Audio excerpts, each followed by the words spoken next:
जमीन से 480 फुट ऊंचे, 4500 साल पुराने इस पिरामिड के अंदर क्या था जिसको सिर्फ देखने के लिए रिसर्चर्स ने एक रोबोटिक कैमरा पिरामिड के अंदर भेजा। एक जगह पर आकर रोबोटिक कैमरा रुक गया क्योंकि अब उसके सामने एक पत्थर का स्लैब था। रिसर्चर्स का मानना था कि इस स्लैब के पीछे जरूर ऐसे राज छुपे हैं जो पिछले 4500 सालों से दफन हैं और ये राज इनको किसी भी कीमत पे जानने थे।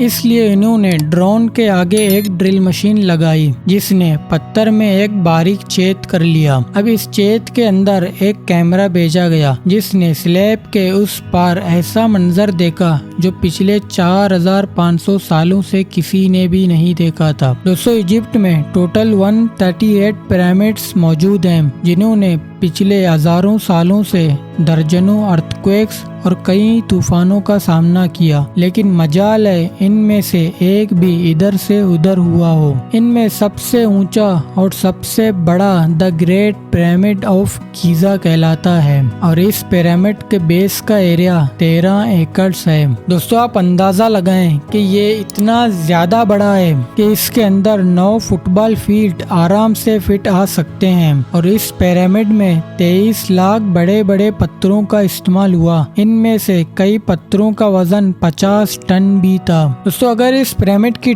टोटल वजन का अंदाजा लगाया जाए तो ये 60 लाख टन है जो 12 बुर्ज खलीफा के वजन के बराबर बनता है। लेकिन इतने ऊंचे और शानदार पिरामिड्स बनाने का आखिर मकसद क्या था? हजारों साल पहले जब इंसानों के पास कोई टूल भी मौजूद नहीं थे, तब इन पिरामिड्स के दीवारों को कैसे इंच बाई इंच लेवल किया गया, कैसे 50 टन वजनी पत्थरों को स्क्वायर शेप में काट कर बगैर क्रेन के ही 480 फुट की ऊंचाई पर पहुंचाया गया और इनको बनाने में ऐसे कौन से इंजीनियर्स का हाथ था जिन्होंने इन पिरामिड्स को अर्थक्वेक प्रूफ के साथ साथ इनके तमाम साइड को एग्जैक्टली 51 डिग्री के एंगल पर सेट किया। कई सदियों से मुख्तलिफ रिसर्चर्स टीम इस पिरामिड की कंस्ट्रक्शन टेक्निक जानने के लिए सर जोड़ कर बैठे थे कि आखिर इस पिरामिड का हर side exactly north, south, east और वेस्ट पे बगैर कंपास के कैसे सेट किया गए होंगे और जिस 13 एकड़ की जमीन पर इस पिरामिड को बनना था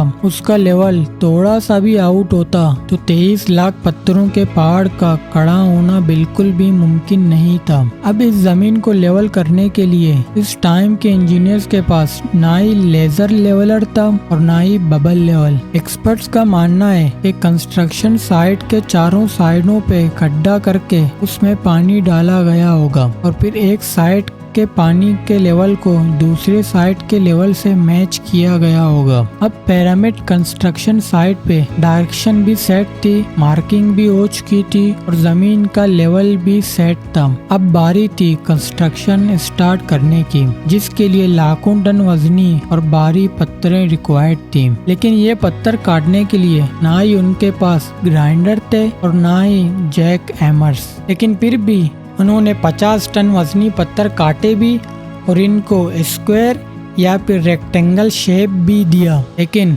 इतने बड़े बड़े पत्थर, वो भी बिना किसी मशीन के, काटे तो आखिर काटे कैसे? जी हाँ, सिर्फ यही एक वो टूल था जिसकी मदद से पत्थरों को काटा गया, जो लकड़ियों की मदद से पत्थरों पर टोके जाते थे और कई घंटों की मेहनत के बाद बड़े बड़े पत्थर शेप में लाए जाते थे। और ये एक खास किस्म का पत्थर है जिसको लाइमस्टोन कहा जाता है। इसकी कटाई पिरामिड कंस्ट्रक्शन साइट गीजा से 250 किलोमीटर दूर ओरा के शहर में हो रही थी। अब मसला था ये पत्थर गीजा तक ट्रांसपोर्ट करने का। हर एक पत्थर 50 टन यानी 50,000 केजी के बराबर था, जो तकरीबन 3 पैसेंजर बस के बराबर बनता है। ऐसे 23 लाख पत्थर सिर्फ एक ही पिरामिड में इस्तेमाल होने थे। अब इतना ज्यादा वजन ट्रांसपोर्ट करने के लिए उस दौर में ना ही कोई जानवर काम आ सकता था और ना ही उनके पास ट्रक मौजूद थे।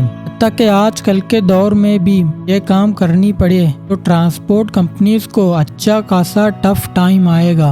ये सारा काम वर्कर्स और कश्तियों की मदद से किया गया। तोरा और गीजा के दरमियान मौजूद रिवर का फायदा उठाया गया। बड़े बड़े कश्तियों में पत्थर लोड कर पिरामिड साइड में पहुंचाए गए।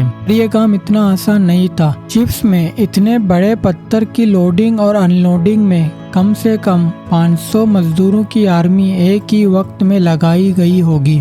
तो अब एक सवाल आता है कि इतने बड़े बड़े पत्थर इतनी ऊंचाई पर आखिर ले जाए कैसे गए होंगे। अब ये या तो स्पाइरल ट्रैक के जरिए ऊपर गए होंगे या फिर जिगजैग तरीके से। इन पिरामिड्स के अंदर कंपार्टमेंट्स, इनके अंदर जाने का रास्ता, कई छोटी छोटी सुरंगें भी बनाई गई थी। और अंदर जो पत्थर इस्तेमाल हुआ था वो लाइम स्टोन नहीं बल्कि ग्रेनाइट था। ग्रेनाइट एक ऐसा पत्थर है जो डायमंड के बाद दुनिया का सबसे सख्त तरीन स्टोन माना जाता है। लेकिन किसी को भी ये बात समझ नहीं आ रहा था 4500 साल पहले इजिप्शियन ने ग्रेनाइट जैसे ठोस पत्थर को आखिर इतनी सफाई से कैसे काटा था। आखिरकार कई सालों के बाद एक्सपर्ट ने इस मिस्ट्री को भी सॉल्व कर दिया। इजिप्शियंस ने ग्रेनाइट को इतनी सफाई से एक ऐसे आरे से काटा था जिसके दांत ही नहीं थे। जी हाँ, बगैर दांतों वाले इस आरे को दोनों साइडों पर वजन डालकर ग्रेनाइट पर चलाया जाता और बीच में बजरी डाली जाती। एक्सपर्ट्स का मानना है इतने बड़े बड़े पत्थर काटने के लिए तकरीबन 4 महीनों का वक्त लग जाता था। आखिरकार पिरामिड्स बनाने का मकसद क्या था? इस पिरामिड्स को बनाने में कितने मजदूर एक ही वक्त में काम करते थे?